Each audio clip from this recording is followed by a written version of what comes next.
Well, I think sometimes we fall in love with passing. You don't just keep passing for the sake of passing. That's why your teams can run the best actions in the world but never score off of it. Welcome to the Jamodi Podcast. We are all surrounded by amazing coaches and leaders. So let's get an inside look at not just what they do, but how they do what they do. After all, becoming the best versions of ourselves is Jamodi, just a matter of doing it. Today we are joined by the head boys basketball coach, Gordon Lee High School in Georgia, Matt Smith. Coach Smith has 22 years of coaching experience with 17 as a head coach. He was the Region Coach of the Year in 2018 and runner-up Coach of the Year in 2022. Coach Smith is the founder of United Basketball Clinics, which are held in various locations throughout the country, including the famous Hoosier Gym in Knightstown, Indiana, where the movie Hoosiers was filmed. He also created United Basketball Plus, providing tools and resources for you to take your team to the next level. You can learn more at unitedbasketballplus.com. Before we hear from Coach, take a moment to subscribe to our podcast and follow us on social media at Jamodi Podcast. Hey, what's up, Coach? Hey, man. Thank you so much for coming on with me and talking hoops with me today. This is awesome, man. Yeah, no, this will be fun. I enjoy doing the podcast, and this will be good. You're one of those people that you and I have never had the pleasure of getting to meet or anything before, but you've impacted me through social media. I've followed you for a long time, and some of your posts and things that you put out on Twitter are great. And I'm sure there are a lot of other coaches that have also been impacted with United Basketball Plus and all the resources that you have on there. Yeah, I appreciate it. Yeah, with the podcast that I have and the clinics and now the website, I've been very blessed to be able to just chase my passion. Obviously, I'm a high school coach myself, so and a teacher and all that. So I have a real full-time job, like you do as well. So I mean, it's the cool thing about Twitter is and social media as jacked up as it can be sometimes and stuff. As long as you know what you're looking for on it, and like I'm just there for the coaching, the X's and O's, the leadership. But I've met a lot of people like yourself that I've become friends with over the years, and we've connected live at clinics, and we do things like this together. So yeah, I think it's really cool as long as when you go on social media, you have like a purpose and not just get caught up in just the web of all the garbage that's on there. But yeah, no, I appreciate the kind words, and United Basketball has been something that I've enjoyed doing. You're absolutely right about how great social media can be. Unfortunately, I think most of the negative aspects of it are what's talked about the most, but you can look at it for a community of like-minded individuals in any area that you're a part of. But you do definitely, the great thing is like you can choose who you follow. Yeah. And so you can take off the people that are vampires that are sucking the life out of your day through comments. You could just take them off. Yeah, the best thing about social Twitter is that's the only social media I have really. Yeah. And I have like other things on a minimal level, but Twitter is my go-to is, you can mute words. Like that's what's so great about Twitter. Like you can mute words. So let's just say, again, I love politics and I used to teach government, but if I don't want to hear anything about what's going on in politics, I can just mute about 10 keywords and nothing shows up in my feed. So that's one way with social media. Like I truly only see the basketball stuff. Sometimes something else will sneak through. Yeah. But I mean, I'm not here for the drama. I'm not here, my standards are pretty set. My morals are pretty set in life, so let's say someone loves to tweet certain topics I don't like, but they do great basketball content. I'll just see their basketball content, which I think that's what's so great about it anyway. You just, great. Unlike, other things that people may have, you just have to see everything. So that's one thing I've just kind of figured out is like, if I don't want to see anything about certain topics or certain words that I may, not want on my feed, for example, then I just mute those words. It can be anything. It's just kind of a little way that you can kind of avoid some of the things that can be distractions. So you host United Basketball Clinics, and it's at the Hoosier Gym from the movie, which is a bucket list item of mine to go there. And I'm hoping to go to your 22 clinic. Yeah. But how long have you been doing that in that gym? I think this will be the 6th year. We've already got the dates down. I just finalized the dates today, actually, August 26th that evening and all day the 27th, the Saturday. I believe that's a Friday. It's always the last Friday, Saturday in August, so we don't mess with that Labor Day crowd. And then and I really try to do it before college football gets going, because that's always Smart. tough with speakers and, people are diehard fans. So, yeah, I mean, I think our first clinic there was in 2016 or 17. And, obviously in 2020, all events were canceled, but Right. yeah, it's been awesome. And we get a rock star lineup, and it's a great gym to visit if you just enjoy basketball and the movie, but it's also, a really cool spot for a clinic. I mean, it's about 45 minutes east of Indianapolis. You've got a major airport close by, and hotels and things like that. And I just make it I try to go down and play around the golf if I have time, and, see some friends. I've developed some really good friends in that part of the country now. Go out to eat with a couple of guys.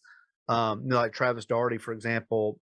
He runs Champions 101, and he does a podcast on our show every other Monday. So I've developed some real relationships there. And I'm telling you, the one reason that I can get the speakers that I get is the venue, because a lot of the coaches who speak, like you said, that was one of their bucket list items, and they may be in Indiana and they've never been to the gym. So it's a really, really fun clinic. And we'll get 125 to 175 attendees we have a team on the floor. It's a blessing that my relationship with them has been so consistent. That's really cool. And I noticed some of the names from last year's clinic: Tyler Costin, Jamie Beckler. Those are guys that I've known Tyler through PGC for years, and I had Jamie on. I have the feeling like you and I are aligned in a lot of ways, just based on the people that you've kind of surrounded yourself with. No, absolutely. And Tyler mentioned you to me at the clinic or somewhere along the way, like, hey, man, there's other guy named Matt. Like, you guys would really get along. And, it just took us a while for our paths to cross. But, yeah, Tyler's on the podcast 2 or 3 times. He's done the clinic in Indiana last year. Mark came in. He's at Appalachian State right now. That's right. But, he came out. Last year's clinic, of course, every year I say that, I can't beat that level of lineup. Keep setting the bar higher and higher. But I'm telling you, what's unique about the clinic, and I think a lot of coaches who run events have this, is like, I'll be running the clinic, and because it's all over social media at that time. Guys are tweeting like crazy, and I'll get like 4 or 5 DMs from like pretty high level coaches who want to come speak, and I'm at the point now, like, I have to tell really, really high level guys, like, hey man, you have to be on the waiting list for the next year, because I mean, it's just one of these things that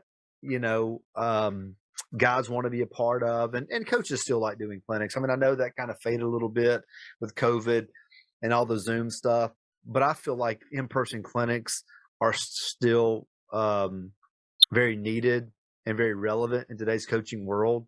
And I mean, like, I run a website, so I'm about all the digital, the digital stuff. But I mean, I think it's just having the conversation with guys and being able to raise your hand and ask questions, and just connecting with other coaches and making friends. And, coaches will show up and they'll see a buddy they haven't seen in 15 years, or they'll bring their staff. I think the staff doing that together is something you definitely don't necessarily get online. I think it's a good weekend getaway for coaches. So I think that it's definitely still needed. And we've done other clinics all around the country, but this is the one that, we go back to every year for sure. Yeah, you're right on the money with the convenience of having it digitally, being able to start and stop, go back. And there is something to that. But then I look forward to the fellowship, and you kind of nailed it, the fellowship that you have when you're sitting down, you're talking to other coaches and bouncing ideas off each other. And I would just imagine being in that gym, it's just a whole other feeling and element to it. Yeah, it really is. Like everyone, I mean, all the coaches, I think, like Mike Neighbors, Vance Wahlberg, these guys want to act out. Gene Hackman walking out of or Coach Normandale walking out of the locker room, because all that stuff's there. That's what's so cool about it. Like, the gym has changed very little since they filmed the movie. They added some better lighting and some Wi-Fi and some more modern restrooms in the back.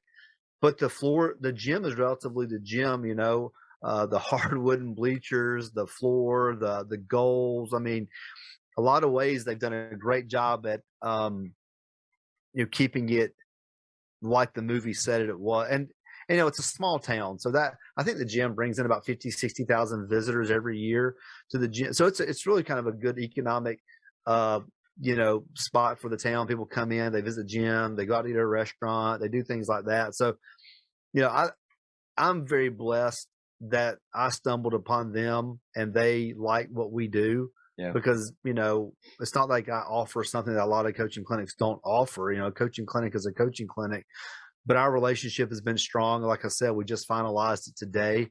So I'm very pleased about that. I've already started rounding up the next round of speakers. That's the hardest part. But that, once we get the full list of our, 6 to 8 guys or gals, then we'll release all the information on it in about 2 months, I hope. Well, I'm going to put you on the spot, and feel free to say no, but can you tease any names? Because I haven't seen anything yet. Who do you got coming? Yeah, we have Lenny Acuff. He's one of the best offensive minds. He was at UAH. Now he's at Lipscomb. We have Zach Boivay. I hope I'm saying his name right. He's at Indiana State. I believe he was formerly at Army. Again, I hope I'm not crushing these guys' resumes. And then, so that's what I'll say for now. Some other people are like in holding, just double check their schedules. These guys were on the list for last year and it was full. So yeah, I mean, I think that, but I mean, if, Lenny Acuff's just a rock star, especially in the Southeast and my part of the, country. But I think just basketball coaches around the country, like he is an elite offensive teacher of the game. He was at Division II level for a long time. And now I just took the Division I job a couple years ago at Lipscomb there in Nashville, where old Don Meyer used to be. I was already planning on coming out, but I think you sold me even more. So now the only thing I have to do is go home and talk with my wife and convince her to let me come. But I can't wait. Yeah, it's really fun. Dr. Dish has been a sponsor for that. Nice. For years. Like I said, you can find in Indianapolis for relatively decent price there. And, I make the drive. I mean, you're a little ways out, but for me, it's about a 7-hour drive. I just leave on Thursday. Now I come back like the day of the clinic. I'll come back on Saturday most of the time, try to be home. But, you come with a friend. It's a good weekend. Listen to the podcast on the way in, talk some hoops with a buddy. I mean, to me, you can't beat it. But right. I'm just a clinic guy personally. Not because I run them. That's the thing. It's not because I run them. I run them because I'm a clinic guy. I run them because I love going to them. It's not like I just, That's really cool. That's really cool how you turned something that you like to do into a passion that you're doing now. And I think the more that we can do that in our lives, it's hard to even call this work or what we do work if we're passionate and we love doing it. Oh yeah, no, I'm with you. Like like you do the podcast, you do. Obviously coaching things in basketball, but it's just enjoyment. It's just another facet of you as a basketball junkie or someone who loves the game. What coaches or leaders do you follow closely? I have several here. Some aren't even basketball related, but I mean, first and foremost, I think about people who've influenced me even years ago. Like I was a big John Maxwell fan years, and I still love Maxwell, but I remember some of the very first books that impacted me were John Maxwell books, like the 21 Irrefutable Laws of Leadership. Going back a ways. I remember reading him fresh out of college, which has been a while. But I would say today, I try to connect with people that I kind of know on a more personal level. Not that I don't love a good John Gordon book or something like that, but I would say, for example, my good friend Kevin Carroll. Kevin's an assistant coach at Lipscomb, and the way he attacks leadership is just really phenomenal. He's an excellent communicator. His kind of go-to is like live your legacy. Like think about the end. Think of the end in mind as you make all your decisions, whether it's a player, as a coach. Like if you're a player, when you walk off that floor for the last time, there's a good chance it won't be in a championship game. There's a good chance your career will end with a loss. Yeah. But what do you want that to be like and feel like, and what do you want your relationships to be like? So Kevin Carroll is one that, I've really learned a lot from over the years. And then I would say, I know he's a popular name now, but even Phil Beckner, Phil spoke at last year's clinic, and he and I have stayed connected and speak every once in a while and text frequently. But, his Be Better, Be Different kind of slogan. That was what we did for our team this year. It's simple, it's concise. It doesn't really have a lot of explanation behind it. It's just like be better, be different in every situation. And that was, we wore be better, be different shirts for our pregame. Nice. And I just think that, guys like that I can connect with. And these guys put really great things on social media. So if you're listening, Kevin Carroll, Phil Beckner, and obviously Phil Beckner, he's really blown up with his training and his work with, pros. But like his stuff is really, really relevant, And then I would say outside of basketball, Andy Stanley, he's the pastor at North Point. I love, as a Christian, I appreciate, Christian values and what he brings. And then, as an economics teacher, I like Dave Ramsey. I mean, I look at Dave Ramsey, I look at Andy Stanley, two completely different communication styles, but yet it's all about taking ownership of your actions, a lot of it. So those are, some people that I really like their leadership style and their communication style, and they just put things in a way that's easier for me to grasp and understand. And I use a lot of their slogans and things with my players. They may not even know it. Obviously, be better, be different is one from Phil. But, there's a lot of great leaders out there and a lot of people out there who put this into action, on a daily basis. Yeah, going back to that first one that you said about leaving a legacy and thinking, starting with that in mind, like, I think that's so powerful because most of us high school coaches and most colleges now we have just finished our season. And so we've said goodbye to the senior class, and now the juniors are, in our mind or eyes, are seniors now. Like literally tomorrow, I'm going to sit down with this group of seniors during lunch, and we're just going to talk about what you want your next season to look like. But I think framing it around that legacy piece, like that just puts you on a really good path because it's more than state championship, more than wins, more than points, individual accolades. It's about something bigger. And that's really what we want our guys to hold on to. Oh, I agree 100%. And I think, and those of us who teach, and this should become fairly simple for us, a lot of our administrators and things like us to do things in reverse. What was the backward design lesson plans was popular years ago. You really went to that final test, that final exam, and went backwards from it. Well, the same thing we do in basketball and also relationships. Like if I want my relationship with my players or they want their relationships with each other to be meaningful and valuable and maybe have some lifetime friendships in there, but at least good friends while they're in school, what do we need to build on a daily basis to get there? And Kevin has another line. I'm not going to get it completely correct. Talks about you want to have a full funeral or a packed funeral because you impacted lives. Like he really thinks to the end of like on this earth as well. Like when it's all said and done, will people come to my funeral because I impacted them? And hopefully the stories they say isn't like, oh, he was a good coach, or he was funny. Not that stuff isn't important, but hey, he impacted me. He helped me make some wise decisions. He taught me some leadership skills. And a lot of times the things that we want to teach players don't really show up till maybe after they're years away from us. That's right. We're just planting seeds in the moment. Right. I think that's a common misconception I had and still struggle with is, we always want to build these lifetime lessons, but in the moment, it's hard with teenagers. Yeah. So if we can get them to teach, just think about the end in mind. It could be something small. It could be the end of this week. It could be the end of your freshman season. It's hard to get a freshman to think about the last game of their senior year. Let's be real.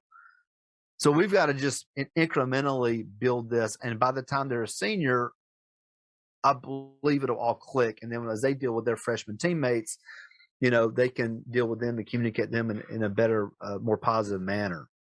I love getting to hear different activities or conversations that they have with their teams. And what you said about, thinking about that funeral, for these young people, that just seems so far away. Like, I don't know how old you are. I just turned 40. Yeah. And I'm sitting around thinking, golly, like it's closer than it used to be. Yeah. But for these players, I was listening to Tyler Costin at PGC grad school years ago.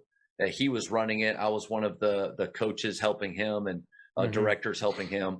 And he had all the players and staff write down our obituary. I'm going through this, writing things down and not really realizing the common thread between mine and everybody else's in the Hmm. room was not about wins, not about money, not about success, all those things. It's how did I treat people? How do Yeah. I want people to remember me? That's a powerful activity for players to get to go through. Absolutely. And I think those moments, we need those moments to really think about the bigger picture, because we're so on the daily basis paying bills, being a husband, being a dad, being whatever, a wife, mom, whoever's listening. Uh, but sometimes it's good to just sit down and think, all right, what's the bigger picture here? My season's 5-20, I'm 20-5, whichever. But is my goal the same with what I want at the end of the season? The relationships, the impact on the players, the impact on the parents, the how the fans see how the fans view the team, how we impact the student body, like all those things that I don't know if we really sit quietly and think about or even discuss with peers too often. Yeah. And we get so busy just going Yeah, from one activity to the other. yeah, And I think, what do you feel like is that relationship between talking about legacy and the end, but also yeah. that relationship between them focusing on what's right in front of you, winning the day? What's the Yeah. relationship between those two? Well, I think with teenagers, and maybe it's all of us, we just have to really think about, like, go into every moment. How do I say this? Go in every moment with like with your mindset already there. Like, don't just be like, all right, I'm going to go to practice. I'm going to go to a game. Like, you need to be thinking, how do I want this practice to be? Like, if I make every practice a really good practice, then I'm going to live my legacy and be a really great practice player, or get the most out of or get better 1% every day, whatever you want to do. I think you need to have some type of, like, your mindset, your motives. Like, why are you even playing the game? Like, I always say it to players all the time, like, what if we were going to 0-25 this season? Would you still play? I mean, really, like, I'd still coach it. Big deal. Well, if they fired me, big deal. It's out of my control. But like, if you knew we'd go 25-0 or 0-20 or whatever, like, you'd still all play, right? Yeah, we love. Okay, so that's kind of like why. Like, why do you love the game? Is about the friendships, relationships. And I do think a closer, more connected team will connect to maybe an extra win, an extra 1 or 2 wins for sure. I Yeah. think just having the positivity, going into the locker room, knowing you've got each other's backs, um, and all that stuff. Like, again, it's hard to think about the legacy thing in the moment, but when they're on their senior night, when the games are, or they just are the freshmen in college thinking back to their, man, I wish I was playing basketball right now. All that stuff, and hopefully they have not regret. They have a bunch of positive thoughts and feelings, and not that it shouldn't be easy and it shouldn't have been tough and they shouldn't have, been coached hard. But I think that they think back like, all right, it was worth it. The sacrifice, not being able to have a job, being busy every Friday night, not being able to, busy every Thanksgiving and Christmas. And it's kind of like what coaches think about. Like, Yeah. it was worth it. It was worth it. And here's why. What an interesting question to ask. I don't think I've ever asked a team is, would you still play if you knew that you were going to go 0-25? And Yeah. it just immediately sent me back. Not many players ever have a season where they actually know at the beginning that the end isn't going to be what they want. And so I played basketball at Baylor from 2000 to 2004. Going into my senior year is when our program, and you'll probably remember it well, when our program completely fell apart. Yep. Teammate shot and killed other teammate. New coaching staff, lost 10 teammates that summer. Coach Drew comes in. It's going into my senior year. And so we were told before that season started that no matter if we had been really good or not, we wouldn't get to go to postseason.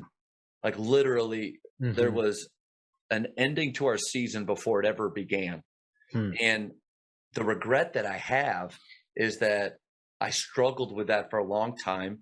It wasn't until midway through the year that myself and our teammates really, like, what's the purest motivation of why we play? It's to compete. Yep. It's our five versus their five. And once we did adopt that mentality, man, we had 6 players, 6 scholarship players to play against Kansas, all those big schools, and we actually did amazing things. And so Yep. I love that question to ask a team. I've never thought about asking them that before. The cool thing is actually have experience in that, and Yeah. which I think is kind of rare. But I didn't mean to launch into that whole thing there. Just the connection between that question and what I went through. That's huge.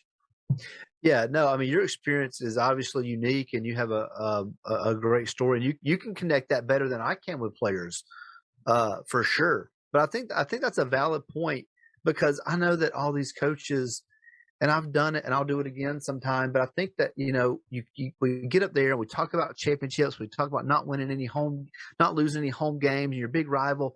But you may just be the least talented team on a nightly basis. You may lose two guys with an ACL tear. You may really bust your tail and lose a lot of games. And no one wants to hear that. No one wants to admit it. You can be really well coached and you can bust your tail, and night in and night out, you're facing college level dudes and you don't have any, and you're just going to struggle in the win-loss column. That doesn't mean you didn't compete just as hard. You may compete harder. Yeah. You might be better coached. You may have kids who are more coachable and practice harder. And I don't think everybody wants to admit that, but it's true. You can do everything right, and it may not reflect on what the parents and administration care about with the wins and the losses. So I think we have to have realistic conversations for those of us who are at schools that we're not rolling out college level guys. And the beauty of, I think, the brilliance of what Coach Drew did that year, and I think the challenge for a lot of us that might be in those situations, is changing the definition of success. 100%. It's not just if it's only the state championship, well then 99.9% of all the other teams were a failure. Right. And we have to, sometimes success is showing up every day, even when it's really hard, and overcoming adversity. Coaches, the Jamodi podcast is powered by Ballology. What's your BSA score? The Ballology skill assessment is the only verified skills metric endorsed by the NIA and NJCAA to discover and develop the best talent for your team. This 10-minute, 100-shot test can be taken for free today on the Ballology mobile app. Elevate your game. I think a big, not argument, but there might be a divide with some coaches is, it's my system and I will fit any player that I get into that system, or I'm going to fit our system depending on the players, or I'm going to shape our system depending on the players. But where do you line up on that side? Is it system or is it players? It's players, 100%. And, I've been at several jobs in my career, and like the job I'm at now. Next year will be my 6th year, and I think we've played 2 or 3 different styles of play in that amount of time. And people say, well, that's crazy, but I don't think it is. Our standard is play hard. Our standard is do your job. Our standard is be a great teammate. So we have our standard. But you know what? If I want to go back to the matchup zone and lead pressure man to man, big deal. I mean, truly big deal. Our guys have done it. If we want to slow it down instead of play fast next year, slow it down a little. I'm saying, I think we get so lost in this stuff that unless you can recruit your own kids, give me a break talking about your system. Because let's say you're a running gun, get out, fire like we were last year. We tried to play really, really fast, and it was good for us.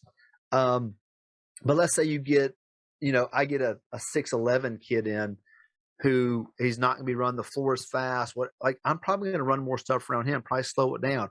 Or what if you get, you may coach, you have, I know coaches who have struggled to get 10 kids on their team. Yeah. I know coaches who play with 6 and have maybe 8 kids in the program. Well, what's your style of play going to be? I've wrestled with this, but I just know I look at our schedule. I look at our competition. I look at our league, and our league's changing. We're going to a much tougher league from top to bottom, and I think we'll go back to we'll still have our man-to-man and our pressure and things like that. But I think we'll do a lot more zone. Yeah. I don't think that. And I've got the exact same kids. I had no seniors last year. So I had no seniors. So I'm keeping the exact same kids. I'm going to just tweak the system. I think we can keep a lot of the aspects of it, but again, I think it's tough for a high school coach that is at the mercy of who lives in your district. Yeah. And again, I know coaches at schools of 2,000 people. They can find those kids in that school to fit their system. My school's got 400 kids. You know, Yeah, let's say our we got schools are very similar with yeah, that. we I got get two that. we have 200 boys and about 20 to 25 play basketball. So yeah, I like to fit things on the players, you know, but I don't think that you could just say I want to be the style of play, and then what if you get kids in there that it's not the best fit for them, or you're trying to like push a Yep. square in a circle, and I just don't know. I just don't think it works. I think you have your standards of how you want to play, but if I want to be a zone guy, a matchup zone guy, or a man-to-man guy, or a press guy, it's irrelevant. It's still going to be amongst our style of play, and our standard of how we play is not going to change. Man, I just think you're right on the money. And you said something really that I like is it's your standards can stay the same, but be Yeah. willing to adjust in areas that will help your players be successful on the floor. When I came to Faith, this is my 9th year here. I inherited a senior heavy team that had played slow the year before, but they were athletic. They had some shooters. And so when I came in with a running and gunning style, we went from averaging 50 points a game to 82. Like they just adopted it in a great way. And that was my first year as a head coach. I made the mistake of thinking it's my system that did it. Right. And the next year's team, we went 14-21, trying to run the exact same system against the exact same schedule, but with way different players. And unfortunately, so maybe players or coaches can learn from, my mistake and others' mistakes of, I had to learn that lesson with a couple difficult seasons before stepping back and saying, it's not about me. It's not about my style. It's how can I help this group of players that I've been given make it work. No, I'm with you. Like my first year at this job, I inherited my first year. I think there were 9 or 8 seniors on the team, and we had good wingspan, really good wingspan, big guys. We played pack line. The next 3 years, we went with a 1-1-3 matchup, which I love it. I love it. And last year we were a pressing a ton, subbing, playing 10 and 12 guys and all that. But we're bumping up 2 classifications. And I feel like part of me thinks we're going to go back to the zone. I'm not committed to it right now, but the more I think about the success we had, and also look at the league too. A couple of years ago, every single team in our league was running dribble drive. Well, if I want to run dribble drive or race in space or whatever we want to call it, with generically the same thing, double, triple gap style basketball. Yep. Well, I don't know if I do what everyone and everybody's like, well, just do it better. Well, I mean, I guess I don't know if I can do it better than the guys been doing it 7 years. I don't know if I can just do it better. Well, your talent has to catapult you further. Yeah. Right. So whenever we saw like, okay, it's a pretty much 4 out 1 in. We went to a lot of like chin and point series and some just some Princeton style stuff. I know Princeton's a term people use loosely, and that gave us a lot of success because I mean, if you see dribble drive every single night from our 7 teams in the league, well, then you don't ever have to prep for me. You prep for one team, you prep for every team. Truly. So at least we gave them something else. And everyone was playing man, so we went to the zone. So at least when you saw us come in, it was just a little different style of play, But see, now we'll have our man system in from last year, and the guys who a couple of years ago we know the zone. So I think we'll even be better because we can do either defensive style, and offensively, obviously my offensive style, just based on where my scores are. Do I have a dominant big like I've had in the past? Do I have a lot of shooters? Do I have guys who can get downhill? I just kind of go with what I have, and obviously you want to develop those players' strengths. Yeah, I just wonder how many times coaches are handcuffed because they're just, like you had mentioned, just trying to fit, that square peg into a round hole, and the level of maturity that it takes though to go into. And I had one coach on here from this area. He coaches at Dallas Jesuit, and he made a great comment of every year I start fresh. Yeah. The idea of even if you got players coming back like you do next year, not saying, well, it worked then, we have to do it the same way now. Yeah. Maybe you start fresh like you're talking about. And I think you've got to be realistic too about how many of your players are playing 2 and 3 sports. Yeah. If 80% of your guys play football, it will make you a bigger, stronger, tougher team, but you're not going to see them a lot in the summer. So you also have a system that is built around legit, realistic time expectations with your players. And all right, okay, my football guys are going to miss the first 3 weeks of the season. I need something we can install in the summer, and they can also pick up relatively quick because we've missed 2 or 3 games. A lot of my coaching buddies don't get their football guys till early December, and they've started playing games well before Thanksgiving. And so, or you could argue you need a consistent system every year so they can just roll into it easily. Yeah, so I see that. But I guess it depends on in your state, how much time do you get in the summer, all that type of stuff. I think what can you do in the preseason? So, I think you got to be realistic with what you want to install with the time allowed if you want your players to, do it well. Because if you want to keep switching stuff up too much, I would say it's hard to change the offensive and the defensive system, right? You want to pick one. Yeah, a complete overhaul you might end up not being very good at anything. Yeah, so like if you've been man-to-man for 5 years, you want to go zone. I don't think that's a big change, though. Like people act like it's the hardest thing in the world. I really don't. If you've got a good man-to-man system established, principles are the same. It's easy, easier to go zone. But if you're going to change offensive stuff completely, I think that's a little harder because obviously that's more of a more skill-based offensive as opposed to like I can make the kid who can't score a point, they can become a great defensive player, right? So, but I'm about, to go back to the beginning, I'm about, players over style of play. Do you guys have a shot clock where you're at? We do. We started it last year. How'd It's 35. go? It's 35 seconds, which is an eternity. I'm not gonna lie. There were games we forgot it was even there. Yeah. I mean, truly. We saw maybe 3 shot clock violations all year. But most games, we were playing at such a pace and the teams we play are such a good pace. It really came into play. I think that there were some times where if a team was a zone team, obviously they weren't going to be forced to come out of their zone, which I think was good. So, yeah, I think it was good for the game. But I think if they truly want us to impact the game more, they should have made it 30 seconds. I mean, 35 is a long time. I mean, very rarely are you going to run offense for 35 seconds. Yeah, that's a good point. I think they should have gone 35. If they really want to play with the rest of the world, go 24. I'm not saying I want 24, but what was the reason for the shot clock?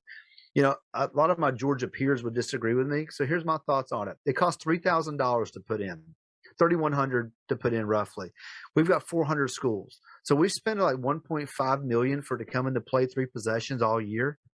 I just don't know if we really thought about it. And a lot of the teams pushing for the shot clock are these high-level 6A, 7A schools. They won't see a shot clock violation in 5 they years just combined. didn't want those few dudes that are willing to hold it for a whole quarter. Yeah. Yeah, I mean, if you're a high-level team, ain't nobody holding the ball against you anyway.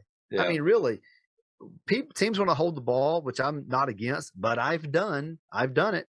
And I think at a girls' game one year, we won. It was like 23-17.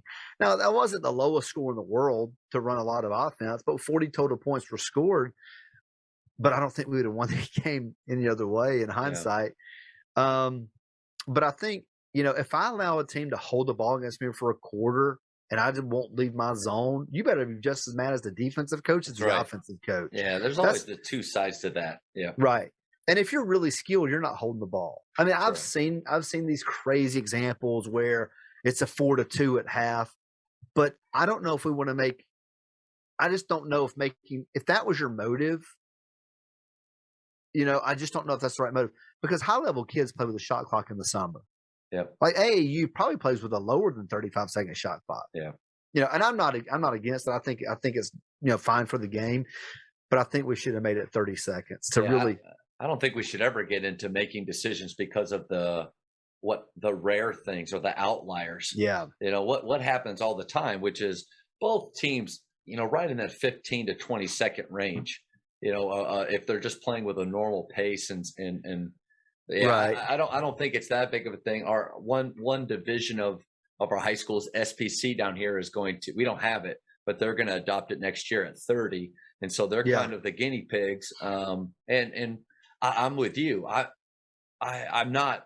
We've transitioned to a kind of a matchup 3-2 zone that's really worked well for us and our personnel the last few years.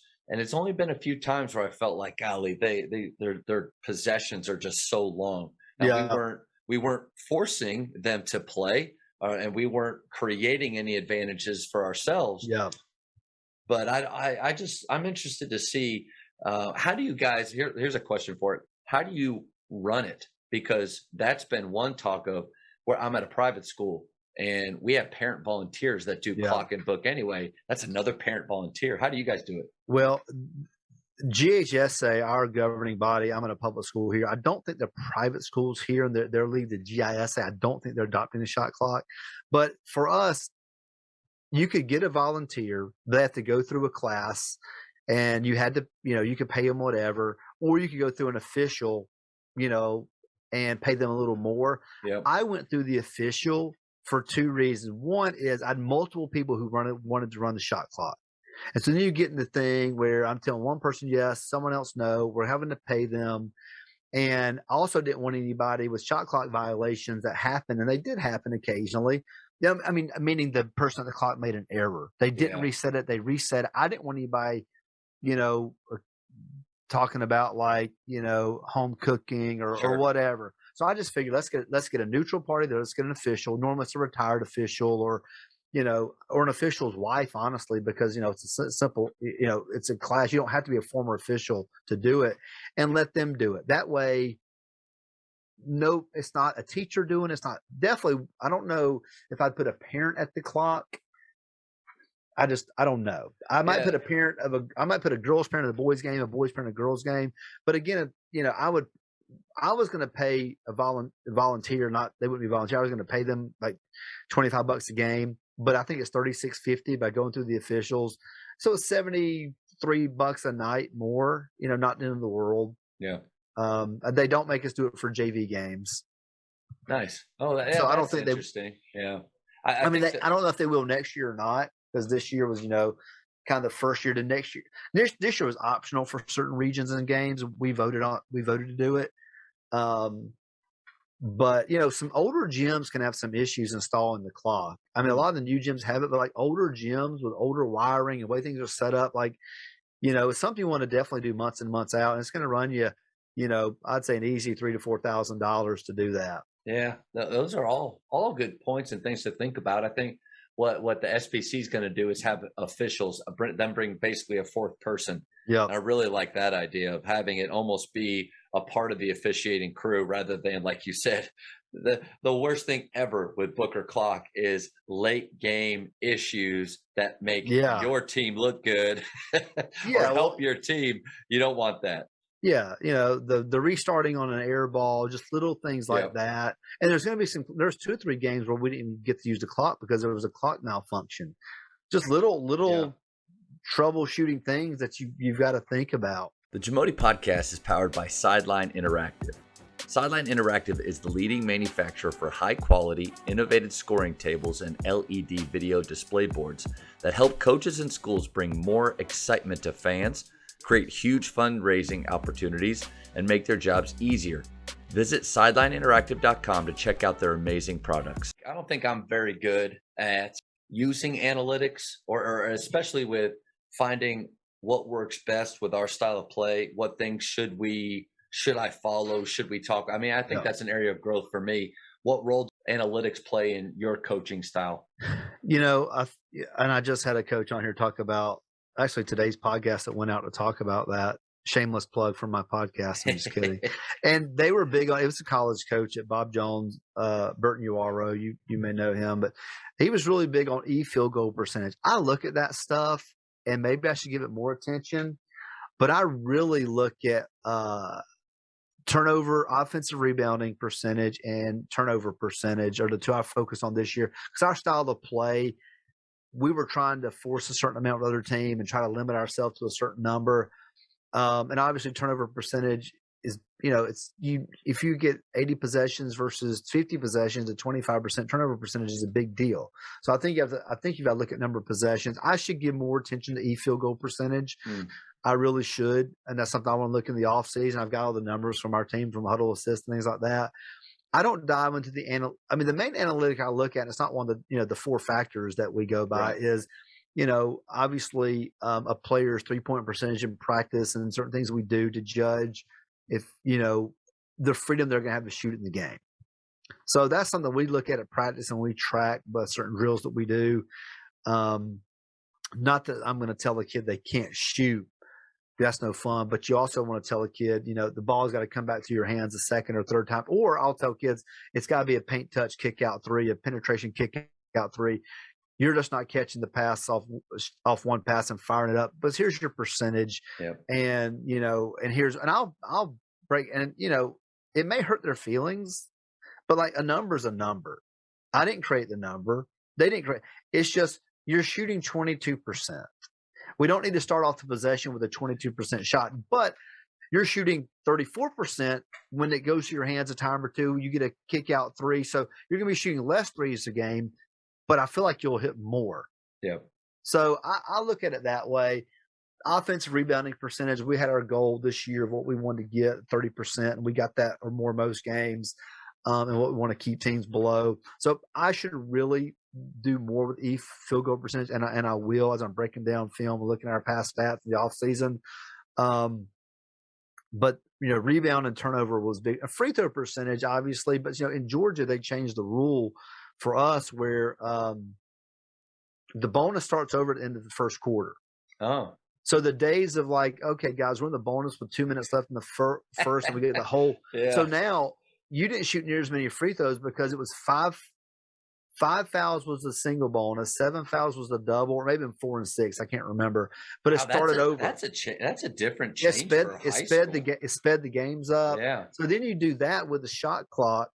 It's a lot of change. That's a different game. I like it. Yeah. Because you get that game, especially you get 2 like really unskilled teams on the floor, and like, oh my gosh, both teams are in the double bonus and they're in the first quarter, and it's just a free throw fest. You don't want to look at your clock, but you're thinking of looking at your clock. Sometimes it has to do with the officials too. What type of crew do you have then? I don't know. We never want to blame officials for anything that happens to us, but it plays a factor. It does. Well, especially if you're coaching the boys game and you're like, man, the girls game's going to go 25 minutes over. Just little things like that. And you're in your routine. You're like, well, guys. You come out from the locker room. You're like, there's still 5 minutes left. There's going to be 25 free throws in the next 8 minutes. So that did help speed the game up. And I focus. Obviously we have a percentage we want to hit. But I don't get so locked into the free throws because we don't shoot as many as we used to. Yeah. But it obviously favored teams that play a more freestyle and a foul a little more because, man, that thing restarts at the beginning of the second and the fourth quarter, so you can get after a little more with some freedom. Definitely. And we tried to take advantage of that. Definitely you're allowed to be more aggressive throughout if you know that it will. I'm thinking of a few teams that we've played against that, golly, if it reset again and they weren't going to be punished by having to sit at the free throw line, that's huge. Oh, yeah. I like I said, it's an area like you that I want to grow. Tyler Costin is really big into diving through, and I don't know if anybody's ever had an opportunity to. He'll literally go through your stats with you, like kind of go on through huddle and go through and just what he thinks by looking. And I am looking forward to do that with him. But the last few years, I just haven't had many statistical goals or things that were besides just our concepts and the way that we play. Like you mentioned shot selection, or basically you mentioned shot selection with percentage. I think that's day one of offensive conversation is establishing what your team culture of shot selection is. And that's probably a talk that you and I could have for an hour or more, because I think that's where you have to start. Yeah, I think that, and again, this year we played more system style based, and we got away from a little bit at the end, mainly to a couple of key injuries and things. But at the beginning of the year, it was pretty much open season on taking shots. But then once we got about 8 or 9 games under our belt and the true data started coming in, Yeah. we started cleaning it up a little bit about who we want taking the shots. And it affected, when you look at those stats, it also affects who you put in the game, who you sub, who you want on the floor at certain times. So I think it's good to look at this stuff. I just don't think we should get too bogged. Again, there's some coaches make every decision based off analytics. Yeah, you almost take I think a little it's bit hard of the feel and the art out of it a little bit. Well, analytically, I may have a guy that says this percentage, for example, a great, but I also know how he guards. Yeah. Or I know what the other team has on the floor, or I know he's not a great rebounder. So I think we've got to put all this into play. And obviously you have your plus minus and things like that. But I think plus minus gets skewed in junk time. Yep. So I think that's really tough to deal with. But I mean, I should, you can only dive into so many things as a coach. I should give more time to the analytics, especially field goal percentage. But, I think it is good to pull a player aside and say, hey, when you're on the floor, and I know it's not all you, but there's like a 29% turnover percentage, man. Like we need to, and then we go watch all his clips of turnovers. So I think that stuff's good. Or guys, hey man, we're giving up 23 free throws a game and we're shooting 12. Here's what we need to do: attack the rim more, shot fake, go off 2 feet. Things like that. I think that players can grasp. I don't think if I was trying to explain field goal to my players, I don't know if that would be where I need to take us mentally. Maybe. But I just don't think I want to bog them down with, some of the minutia of everything. Yeah, I think you nailed it. It's important to know what your 3 or 4 goals are that really with your style of play. Because if it just because a big time program has these 4 or 5 things that they chart every game, if they play significant, if their players are different, if their style is different. I dabbled with the Grinnell system for a couple years, and actually kind of behind me right there are some books that I probably will never open again because I love it. It really, I saw some of the magic behind the system when you've got 13 different dudes making threes in a game. There's a lot of fun there, but I also almost lost my job because of it. But with that system, you've got the 5 goals that after a game, you're not really celebrating the win or the loss. Right. You're discussing that. You're discussing, did we get 3 of them? Did we get 4 of them? Did we get 5? I'm talking, I think we married those two where you can't go so dramatic with that the end result doesn't really matter anymore. But then I think you lose a little bit of credibility with your players if they can see the stats too. And there are some glaring things that you're not discussing or bringing up. There might start to be some disconnect with you and your players and your style. No, I agree. I mean, I felt like at the beginning, my whole goal was how many shots did we take per game as opposed to the other team. And I felt myself talking about that stuff more than what we did well or what we did or things I don't know. I mean, I felt like that. Here's the thing. Other teams are being coached well too. Yeah. Right. The guy on the other end of the bench does a really good job. He's working hard too. He has a style of play. He knows what we want to do, and they're going to do their best to stop us. So, like, if I'm like, we want to get up 80 shots a game, and we get up 67 shots, am I just focused on how we can get 13 more shots up and the offensive rebounding, or I'm talking about some other things we can do well? Or am I like, well, we got 67 shots up, but we won, but I don't care, guys. We want to get 80. I know it's just how we're wired, and I've read the book The System, and I'm I love that stuff. It's right up there. It's just glaring at me every day. But yeah, I mean, and we subbed 5 in. We did sub a ton. We had a set routine of our subs, very scripted. We pretty much did that all year. So there's some things I did adopt, but then I just also had to take a step back and be like, these are the kids I have. Yeah. Let's be realistic. So we got away from some of the pressing stuff, but also, and I've heard coaches say this who are pretty good. Once you go deeper in the postseason, you're playing really good teams. And so you've got to be able to play some half court. If you love the system and running and gunning and all that, you've got to be able to do half court stops and play half court because other team, they got to the postseason doing their style as well. And if they're superior in many ways, then you don't want to necessarily play the possession game. You want to in some ways slow it down, even on either end of the floor. So Yeah. I think that we've covered a lot of cool things with that, some good ideas. I think at the end of the day, we got to know we got to know our team, got to feel comfortable with the style of play that we have, and really know our why. Like, what are we Yeah. trying to accomplish? It because if it's just like you had mentioned, 80 shots. Well, if 67 helps us win, and we got those 67 in a different way than we typically do, it's not wrong. And Right. so I think I like where your head's at there. Yeah, and this, I mean, I spent all off season diving into this and watching stuff and talking to tons of coaches, and I thought that I was going to be like system guy, but I'm not. But I know very few people who run true system. I truly, most of Yeah. the system guys I know, Are you talking they about don't like run. the Grinnell style system when you Yeah, say they system? call Yeah. themselves the system, Yeah. whatever. I A was lot of more them, hybrid. I was more hybrid. yeah. Yeah. So I mean, Yeah. we got away from pressing some, um, for a couple of reasons.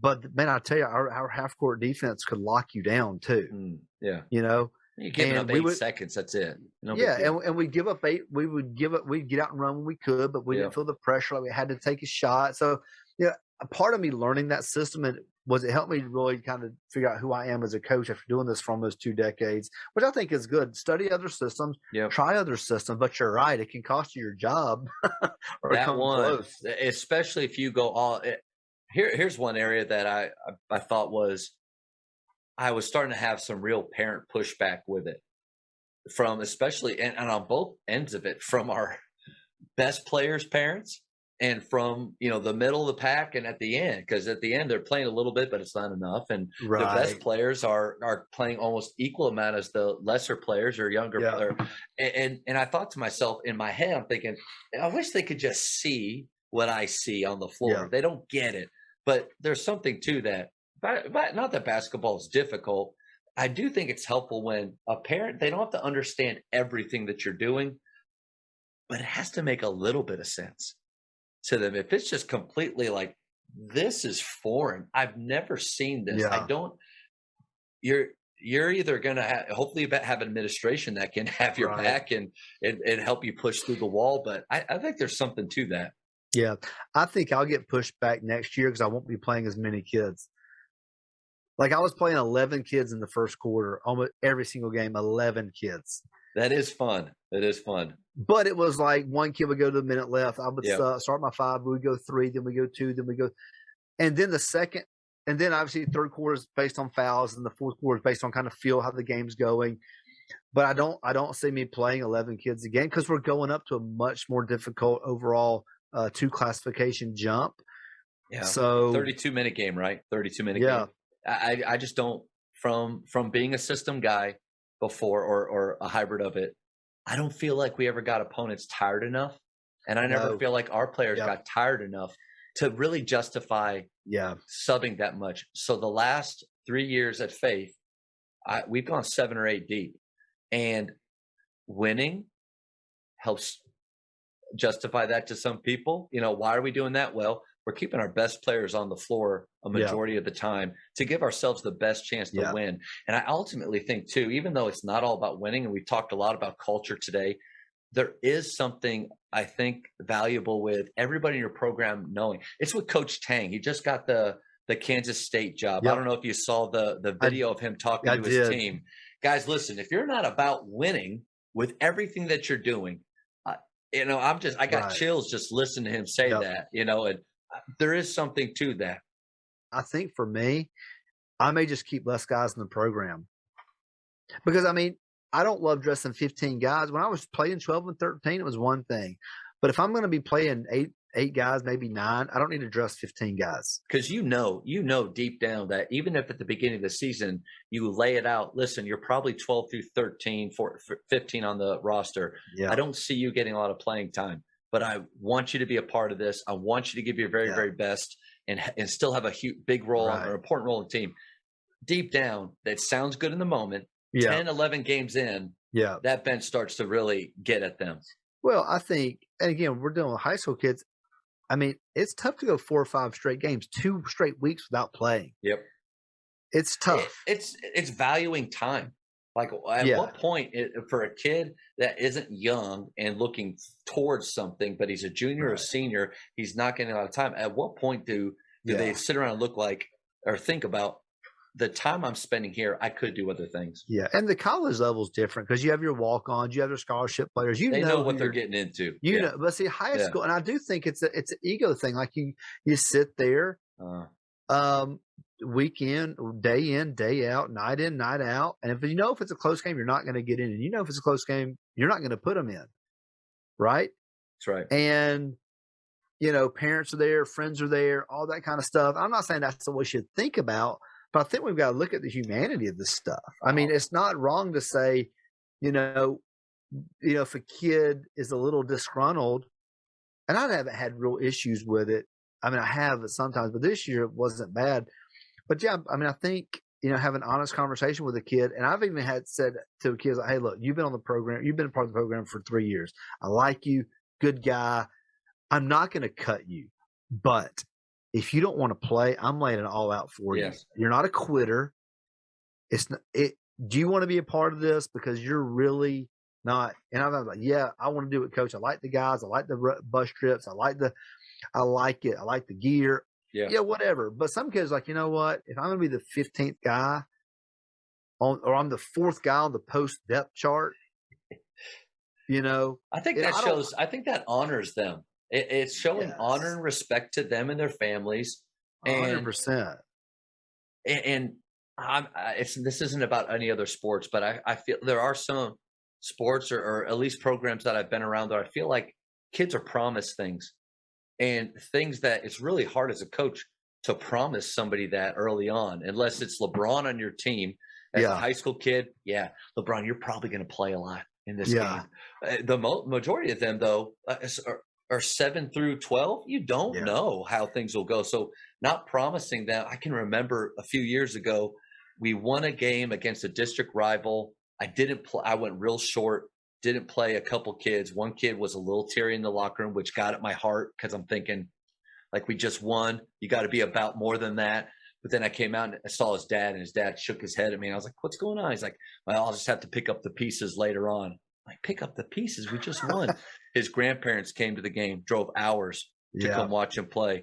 And, I do think it's important especially at the high school level, that we keep the main thing, and remember that it's our job, but it's their game. Yeah, absolutely. And it's a fine line. It really is, because we talk about like play for love of the team and your school and the name on the front. You're a Trojan. You're a whatever your mascot is. Lions, You're the Lions. But it's like, I just feel like we got to stop being cliche coaches and just have I got a kid, he's a junior. And I said, hey, man, you're behind 2 freshmen for varsity. Can you deal with that? And I'm not saying you can't pass them, but it's going to be really, really, really hard. And the challenge is I want you to work to pass them. But I think what we do, we tell all these players like, hey, get better, get better, get better. You'll move up the totem pole or the depth chart. But what if the guy in front of you got better equally? You haven't passed him. And we refuse to have these conversations. We throw out cliches, and we don't ever talk about. I mean, I think the worst thing to tell people is don't talk about playing time. I'm like, parents, I'll meet with you. I'll talk about playing time. I'm not going to talk about John's playing time or Mandy's playing time, but I'll talk about your son's playing time. That's like having a meeting with a parent and saying, I'm going to talk about everything but their grades in a class. We would never do that. So we do some of these asinine things, these things in coaching. And it's like, no kid joined the team to ride the bench. Now, they know a lot of times they're going to sit the bench, but I feel like we just need to be honest with them. If they decide not to play, we don't label them a quitter. We don't do this. Like, hey, man, you want to get a job? You want to play another sport? You want to wrestle? I've taught 2 kids into wrestling. They helped our wrestling program, Yeah, I think, what great points right there. And I mean, didn't even plan to get into that at all, but it's so impactful, because how many times in my past have I not had those important, maybe uncomfortable conversations where I'm truth telling, not belittling and not demeaning, but truth telling with a kid and with a family. And then also I think it's up to us too, to even if it's a kid that has chosen to stay on the team, the odds are that they're probably not going to get a lot of playing time. In practice, are we still developing that Right. player? Because it can't just be about 1 through 5, Yeah. or else your future of your program, or Yep. you'll lose those hardworking, great teammate kids that do just want to be a part of it, but also want to get better. You'll lose them. Yeah. No, I agree 100%. And you'll get that kid who you find a way to get them minutes because they do something really, really, really well. We all Yeah. have those kids. But again, the 11 through 15 kid, it's hard to find meaningful minutes for every single one of them.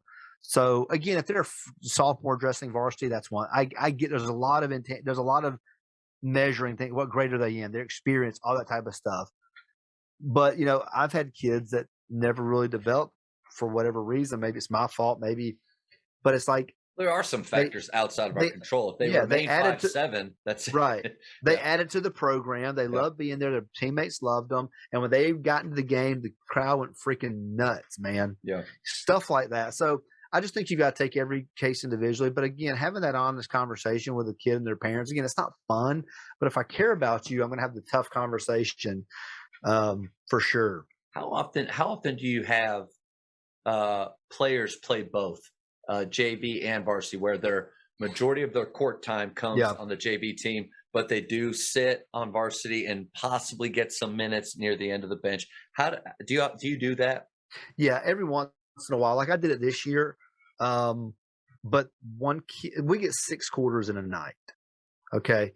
So we get 6 quarters in a night. So they do 3 and 3, or I might tell maybe 5. I think it's 5 quarters now. There was 6 for COVID. I think they're back to 5. I can't remember honestly because it never really came into play. Yeah. Sometimes I talk to the parents about, look, I want your son as a JV player. I want him to dress varsity, but if you don't want him to put in the time, like we have an away game on a Tuesday, we're going 2 hours away, which we do. Do you not want them to travel because JV may not play that night? JV doesn't always play. I get it if you don't want them driving 2 hours, 4 hours round trip for that stuff. So I think you just have an honest conversation. But I do have those kids that do both, but it's not a ton. Yeah. Because I really want them to be able to get some playing time, or I want them to experience the varsity, what it's like to be on varsity, how we do things a little different than maybe JV. And that's also telling them, man, next year we want you getting valuable minutes. If I'm asking you to dress now and learn everything that we do. Now I practice JV and varsity together. We have one gym. I don't have the luxury of sending a JV coach with another gym with them. So you're pretty much just all part of our program. But I do my best to have 2 separate teams, mainly, or we may play JV games on a night where they have to miss practice. They may play JV, but it's about respecting time, respecting parents' time, all that type of stuff. And it could be a little bit too, since our schools are similar in size. We have like the players that start out with me on varsity before football is out. It's not always the same team. Like it might end up being a different team by the time football's out. We get into district play, and I really am comfortable with who I'm rolling with, and that's where you said something that made me think.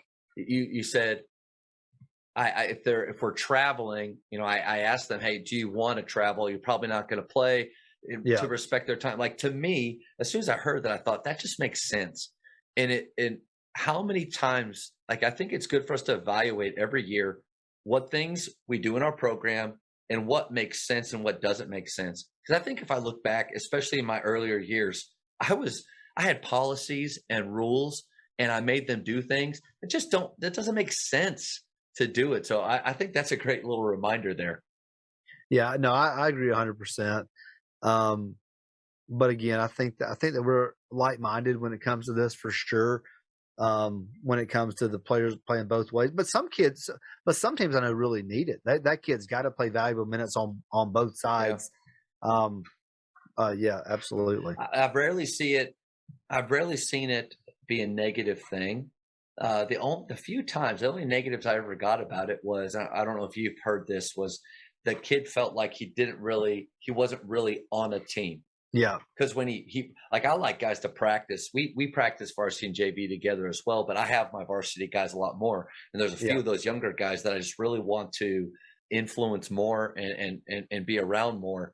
And so they practice with us, they go play with JV, and it's kind of like throwing them into a group that they don't really have any chemistry with. And Right. so it is delicate, and not everybody has to deal with that. Yeah, no, I agree. I feel like, mostly if you're going to help varsity, I'm not going to let you dress JV for the most part.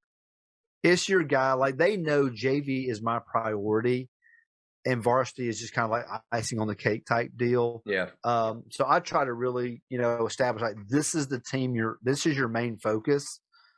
And here's why you're coming to varsity, and here's the expectation for you on varsity, and here's the why. And if you have those little conversations with them, I've been blessed that, guys didn't feel torn. But I think that, if you need a guy he's practicing with your varsity all the time and just dresses with the JV, but doesn't see them as much, or it could be tough. Coaches, the one thing that every team needs is confident shooters. The last 8 years at Grapevine Faith, our teams have averaged 354 made threes each season. I love getting to share with coaches how our shooters train, and more importantly, how they think. If you would like to enhance your shooting culture at your school, contact me directly at jamodipodcast@gmail.com. One of my favorite things to talk with any coach about is shooting. And so with all the resources that you have, the clinics you've been to, the coaches that you had conversations with, whether it's just like or on your podcast, or how do you teach shooting in your program? Yeah. I think I've really jacked up a lot of the players' shots over the years unintentionally. Well, I tell you what, one thing that enlightened me about shooting was I was reading a golf book by Hank Haney years ago. And, and he was talking about, like, you go to get lessons, or maybe you're a high handicap golfer like I am, and you go play with some guys who are good, and they want to mess with every little single thing, your feet, your stance, your hips, your shoulders. He said none of it matters unless it gets the club face square on the ball. It is irrelevant. So they may fix your grip, but if it doesn't fix the ball being square, then there's no point in doing it. So I started thinking, I do that with the guy's shot sometimes. Your feet, your hips, your eyes, all these what is my goal as a shot? So I just focus on three things. And we do have the NOAA shooting system in our gym. So nice. Do you have the overhead? We have the overhead NOAA system. I got the old box. Yeah. Side of the gym still. It's pretty sweet. So really the first thing I focus on is arc, and we can measure that with the system. For guys in the 30s, you're going to be super flat. If you're shooting high 50s, we want to get that 45 to 49. Not that I don't have a good shooter in the low 50s, but really arc, you get that flat. Once you can take care of that, and then we talk about deep in the cylinder. We talk about all the time, like, we want your misses to be long. We'll do some shooting competitions where if you hit front of the rim, it doesn't count. It's like a miss. Ooh, I like that. We're doing depth. So arc and depth. And then obviously, if you don't shoot it straight, but if you don't shoot it straight, the only thing I talk about, and I got this from, Dave Love, shooting NBA or pro shooting guy who's been in the clinic, is I used to talk about elbow. I never talk about elbow. All I do is talk about your hand and your index finger. Because if I move my index finger, my elbow is going to move with it. Right. Elbow is a reflection of your hand, poor placement with your hand. So I used to talk about the elbow and this and that, and I give you 20 things, you wouldn't learn anything. So now I've got guys, their feet don't look the best, but they shoot a lot better than they were because we just focus on arc, and we can figure out the arc. But really, it's about depth. Because if I'm shooting 5 inches to the right, but I don't have proper arc, I'm going to be front of the rim. But if I can shoot, if I shoot deep in the cylinder, should I say, not arc, but if I shoot 6 inches to the right, but I shoot deep in the cylinder, I'm going to make that shot. So we just talk about how are you missing? Now, if you're missing if I watch you shoot 23s and you miss 10 of them and 3 are air balls and 3 hit the backboard and there's no consistent, we want consistent misses too. That's what the NOAA teaches really well. Yeah. Is that number, that score is really a consistency score. At the Yes, end. absolutely. So like once we can figure out your shot, we can tweak the arc, your arm angle. That's what we look at, your arm angle. And then from there, like, are you shooting this thing deep? And, I don't care if a kid shoots air ball long, air ball short, that's fixable. What I don't want you missing is you miss way right, way left. That's a lot harder. But then that usually comes back to me is your hand placement on the ball. And there's some other things we kind of tweak in there depending on the kid. But I think it's really hard to change a high school kid's shot if you can get them as a junior and they've got 8 years of poor muscle memory and we're going to try to change it. Like, what can we change to help them? Like, I get this kid for 2 seasons. We can't put in 10 hours a week of shooting, right? What can I do to give them a chance to? They come in as a 21% 3-point shooter. Can I get them to 30%? That's it. Can I get you to 30%? Can we get 9 more makes out of 100? And I think that's doable. So to me, less is more with the terminology. And it's just arc. Is it deep? And then if it's deep, you have a lot more room for error if you miss left or right. I love the simplicity of those things. And I think you're right on the money. I feel bad for all the shooters that hey, coach, we look at my shot. Sure. And 8 different adjustments later, they're as lost or as frustrated as ever before. I think shooting there are some non-negotiables. Like there are, it's kind of, you mentioned you're a man of faith. And so it's like our faith. There are some non-negotiables. Jesus Christ died on the cross for our sins. Like you can't, you can't miss that. But old earth, new earth, we could debate on that. Right. Feet placement, foot placement, the way that where it's taken off from, all those things. A lot of it has to do with their anatomy. And one of my buddies, Matt Garnett, he's an awesome coach. He said your shot should feel good to you. Like it should feel good instead of awkward and trying to fit them into a mold. And I like that, your idea of there's just a couple things that we want to focus on. And then, like you said, if we're getting them later on, it's way more about in between their ears than anything else. Yeah. And the one thing we do look at for shooting straight, and this really helped one of my big men recently shoot up. He went from like in the 40s from the free throw line to in the 70s and I got this from I think it was JJ Redick on an old Better Basketball DVD. It's a good one. It's a good one. Yeah, right. But it was an old Rick Torbett DVD. Nice. Back when he would get like Jason Kidd on his DVDs and Redick. I mean, some of the stars he had back then were insane on those. And so, a lot of guys or girls catch the ball and they catch it like in the center of their body, right? Like at their belly button right there. But then when they go to shoot, they're trying to line it up as they're shooting. So what we did was like when you catch the ball, you just bring it like you're going to shoot, bring it over 3 or 4 inches, then up. Not trying to straighten it up. You're trying to shoot a straight shot. Not here, but here. Yes. Quick up. So you want us to be on that straight line the entire time. And you think about other sports where you throw in the straight line, the quarterback, whatever, the baseball player, we're one of the only ones where we put like kind of negative motion on things. So like I can't shoot it straight if I'm going from my belly button in that, half-second shot, trying to get it all lined up where my release point is right here. So we just like catch it, bring it over, on your right hip or whatever terminology you want to use on that right side of your stomach or right there. And, this guy's, because he was a big man, he wasn't shooting a lot of outside shots. For me, he was a really good big. But it gave him confidence if he needed to pull that 3-pointer on the break or take a shot. So just that's the one thing I will, but that has to go with shooting it straight. But then we look at like, are you missing from the rim? Are you missing? Let's talk about the why. Is it the arc? Is it you're not just having enough energy in your shot? Are you jumping back? A lot of kids want to go backwards, like literally. So, but we are very simplistic with it, maybe to a fault. But to me, I come in with a shot. I may, like for example, if someone goes to a golf instructor, I've got 20 things wrong with truly. But if a guy can just say, here's what we're going to do to get you the club square on the ball and hit it straighter and hit it perfect. My feet may stay jacked up. It's irrelevant. It's irrelevant. We also have to give them things that they can correct or monitor on their own. If we're telling them things that they can't see or they really can't feel because it's so ingrained, the moment we turn around and we walk away, they're probably reverting back to old habits anyway. Yeah. So it has to be right. simplistic. Tyler Costin, one of my favorite things he teaches, and it's really helped us at Faith, is speed first. Shooting faster than was comfortable without sacrificing form. Yeah. Because once you deal with speed, it's amazing, one, how negative movement and inconsistencies work their way out, because it's hard to shoot with bad form fast.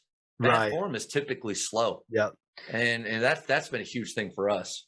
Yeah, we do. One thing I do talk about with guys, and really the one way to get in trouble about a shot you take is, were you in rhythm? Did you catch and shoot? Did you catch and thought about? To me, it's like, I look at shooting as when you go through an intersection. When you see the yellow light, if you even think about stopping. So if you even think about, should I shoot, then you don't shoot. That's right. So you catch it and you shoot in rhythm. So that's one thing that with guys, and it's easy to just show the film. Were you in rhythm when you shot this? No, you thought about it. You did a little hitch on it. Or you're like, oh crap, I'm so open. Well, I might as well shoot. Well, that means you shouldn't have shot that. You shoot in rhythm or you don't shoot. And I think that's part of what Tyler talks about. Game speed, shooting the ball at a quicker pace. But it all goes back to shot selection. Yeah. Do they know before they catch it, based on what you all have discussed and put in motion as what we accept as a good shot? Because that term good shot is vague. And so little Timmy at the end of the bench thinks his good shot is half court. My good shot now is a layup because I don't play anymore. Right. And so absolutely. Establishing that, and then you get to talk about all this other fun stuff, in my opinion. 100%. Yeah, I agree 100% on that. And then, the shot clock brings it into play as well. You got to know the shot clock. So if you get that open look at 5 seconds or 3 seconds, you've got to take the shot. Like you don't have to one or try to penetrate or do it. Like you got to kick out 3. So late in the shot clock, that is your shot. I think some colleges struggle with that. Really? They do. I watch more NBA than I watch college basketball, to be honest.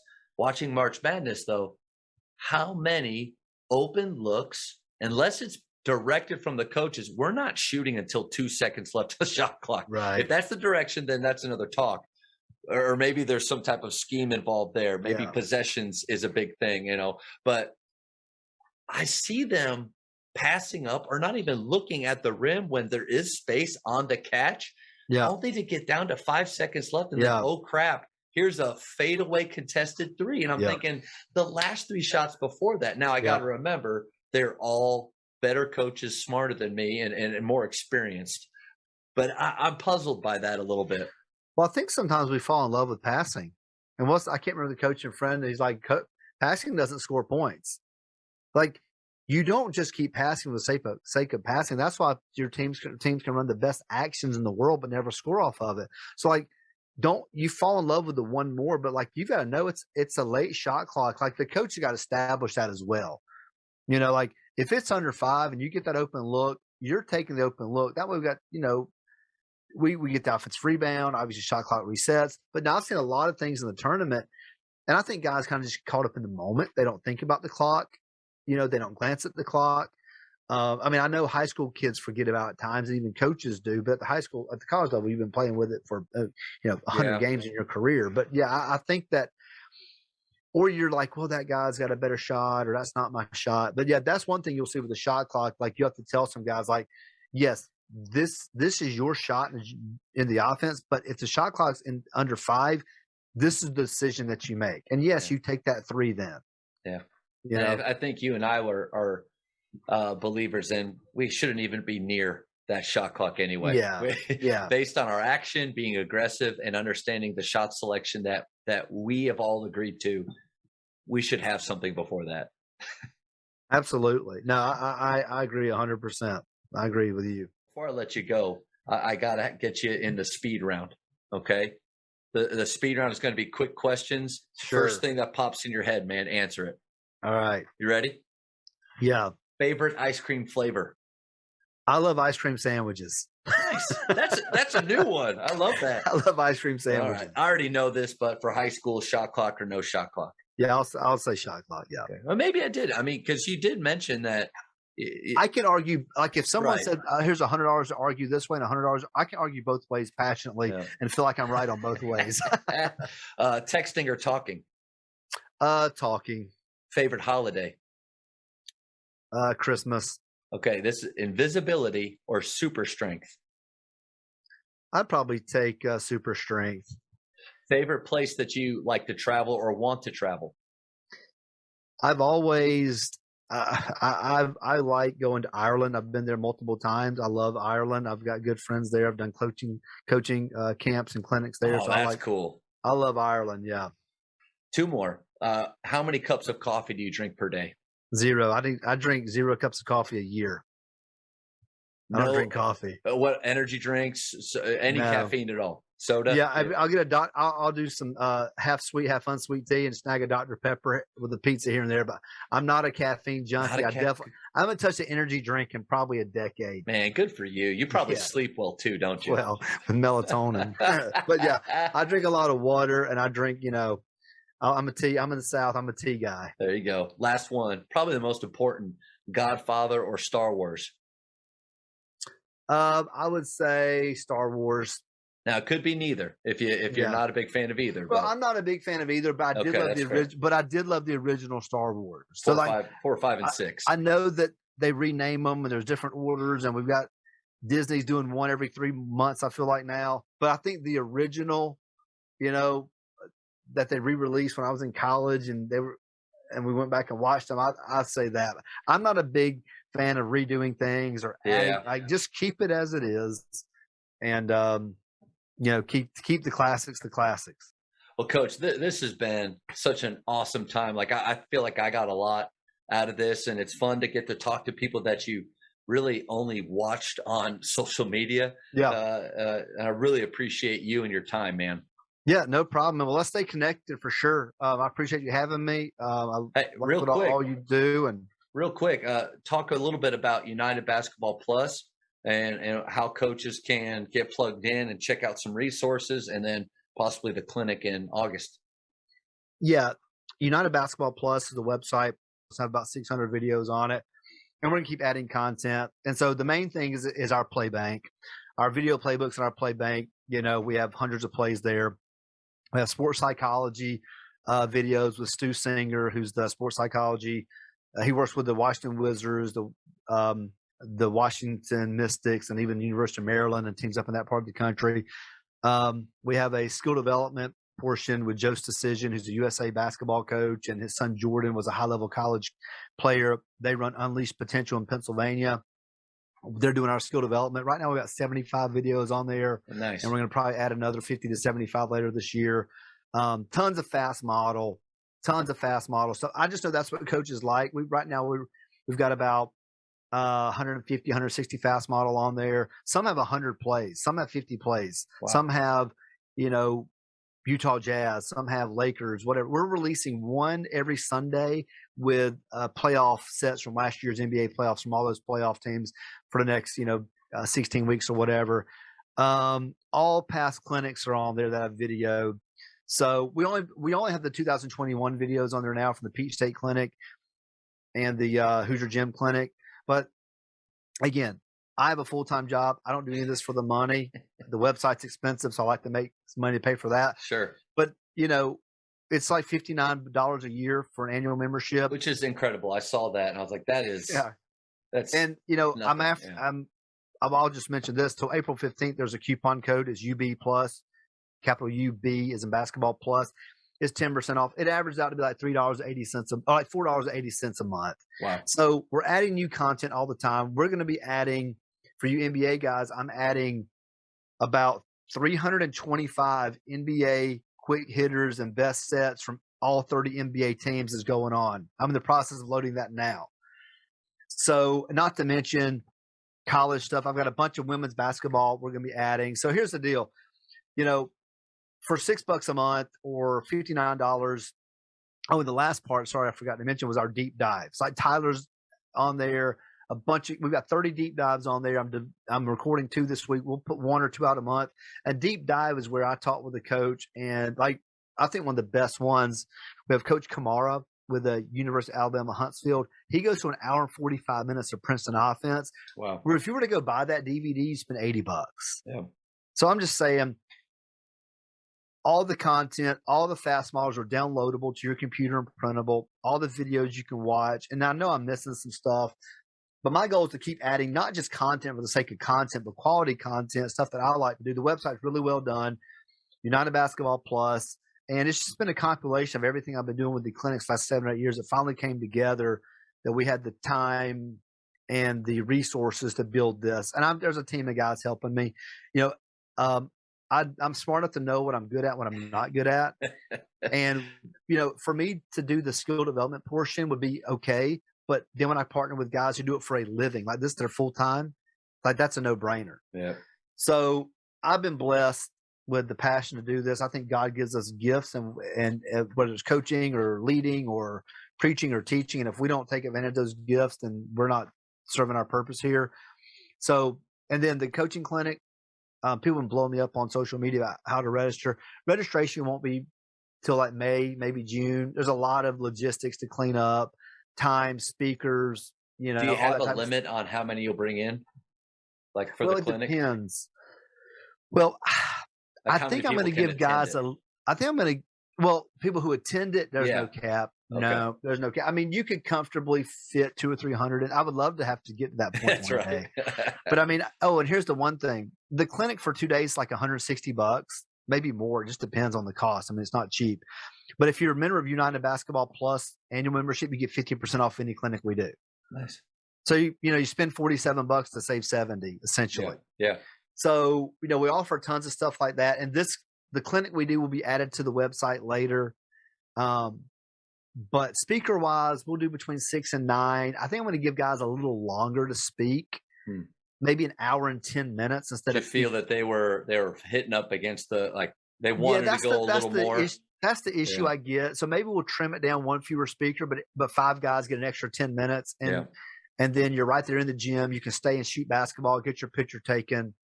All that really cool stuff. But all that stuff, again, my social media is at Coach MW Smith. And then the basketball one's at United B-Ball Plus. And it's pretty much, I run both of those accounts, but one is just my personal one.